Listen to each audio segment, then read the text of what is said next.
Hazrat Humayd bin Abdul Rahman narrates that Hazrat Abu Hurairah radiyallahu anhu said, a man visited the Prophet sallallahu alaihi wasallam and submitted, I have got perished. He sallallahu alaihi wasallam thereupon said, what happened to you? He submitted, I copulated with my wife while fasting. He sallallahu alaihi wasallam said, can you manumit a slave? He submitted, no. He sallallahu alaihi wasallam then said, can you observe fast for 2 consecutive months? He submitted, no.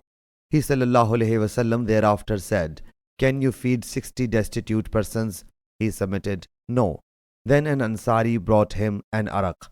Arak was a unit of measurement containing dates. He sallallahu alaihi wasallam said, take it and give it as alms.